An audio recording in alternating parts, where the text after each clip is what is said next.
3 సంవత్సరాల polytechnic diploma విద్యార్థులకు engineering 2వ సంవత్సరంలో ప్రవేశం కల్పిస్తుంది మన కంచి యూనివర్సిటీ. అత్యాధునిక వసతి సౌకర్యాలతో భోజనాలు, బంపర్ ఆఫర్లతో 50 కోర్సుల్లో సీట్లు గ్యారంటీ ప్రకటించింది మన కంచి యూనివర్సిటీ. ప్రముఖ కంపెనీల్లో ప్లేస్మెంట్ అవకాశాలు. ఇంకెందుకు ఆలస్యం, వెబ్సైట్ ని సందర్శించండి. వివరాల కోసం నంబర్లకు కాల్ చేయండి. ఈ సినిమాలోనండి సాయి కుమార్ గారి యొక్క శబ్దంలో మనం ఎన్నో సందేశాలు విన్నాం. అదేవిధంగా ఈ సినిమా శబ్దం గురించినటువంటి సందేశాన్ని ఇస్తూ ఉన్నది. అది ఈ సినిమాలో ఉన్నటువంటి ఒక ప్రత్యేకత. చాలా కాలంగా మనం చూస్తూ వచ్చామండి.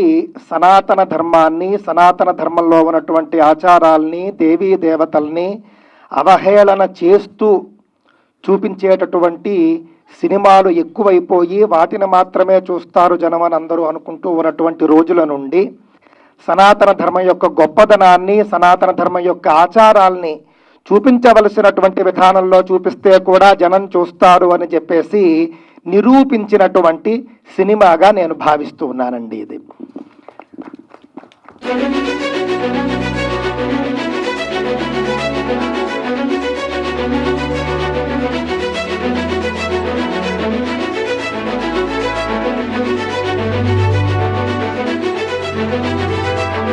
అంతేకాదు చాలా అద్భుతమైనటువంటి సందేశాలు, సంభాషణలు దర్శకులు యుగంధర్ గారు రాసుకున్నటువంటివి చాలా డెప్త్గా మనం ఒకవేళ వెళితే కనుక మనకు అర్థమవుతాయి మాటండి.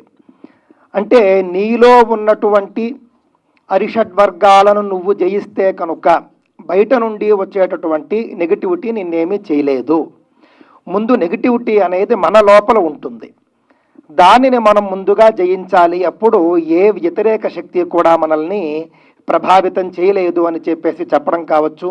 మొత్తం మీద సినిమా అంతా కూడా మనం చూసినప్పుడు సనాతన ధర్మంలోని ఒక చిన్న ఆచారం, అంటే చిన్న ఆచారం అని కూడా మనం అనకూడదు, పెద్దదే, కానీ మనకి ఆచరణలో చిన్నదిగా అనిపిస్తూ ఉంటుంది.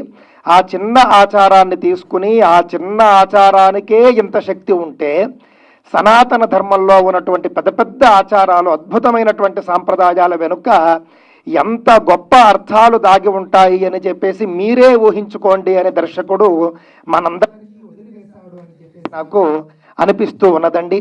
ఇలాంటి అద్భుతమైనటువంటి సినిమాలు ఇంకా ఇంకా రావాలి. సనాతన ధర్మం యొక్క గొప్పదనాన్ని చెప్పే సినిమాలు తెలుగు భాషలో ఈ మధ్య టాలీవుడ్లో ఎక్కువగా వస్తూ ఉన్నాయండి. దేశం అంతటికీ కూడా టాలీవుడ్ ఒక దిక్సూచిలాగా మారుతూ ఉన్నది. ఈ సందర్భంగా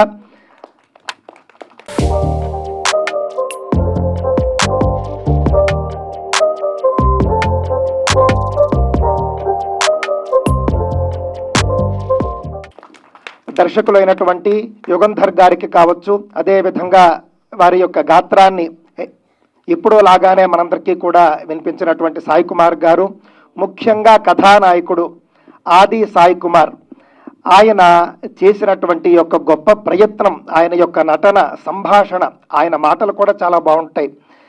అతనికి కూడా ఎంతో గొప్పగా అభినందనలు తెలియజేస్తూ ఈ యొక్క సినిమాలో ఒక ముఖ్యమైన అంశాన్ని నేను చెప్పాలనుకుంటూ ఉన్నానండి.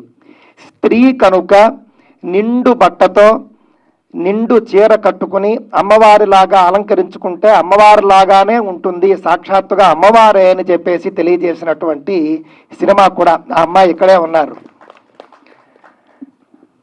ఆ అమ్మాయిని చూసిన వెంటనే ఇక్కడ చూస్తే ఈ అమ్మాయినా అమ్మాయి అన్నట్లుగా అక్కడ ఒక రాజరాజేశ్వరి స్వరూపంగా మనకు కనిపిస్తుందండి. ఆ అమ్మాయి భాష ఎంతో అద్భుతంగా ఆ అమ్మాయి చెప్పుకున్నారు అనుకుంటూ ఉన్నాను. ఎంత తెలుగు ఎంత సుస్పష్టంగా మాట్లాడుతూ చెప్పడం అనేది ఈ రోజుల్లో అసలు కథానాయకులు తెలుగు ఎప్పుడో కంచికెళ్ళిపోయింది. అలాంటిది మళ్ళీ కథానాయకులు సుస్పష్టంగా తెలుగు మాట్లాడేటటువంటి రోజులు కూడా వస్తూ ఉన్నాయి. ఆ యొక్క హీరో, హీరోయిన్, దర్శకులు, ప్రొడ్యూసర్లు అందరికీ కూడా అనేక శుభాభినందనలు తెలియజేస్తూ ఉన్నాను. బోలో భారత్ మాతాకి, సనాతన ధర్మానికి.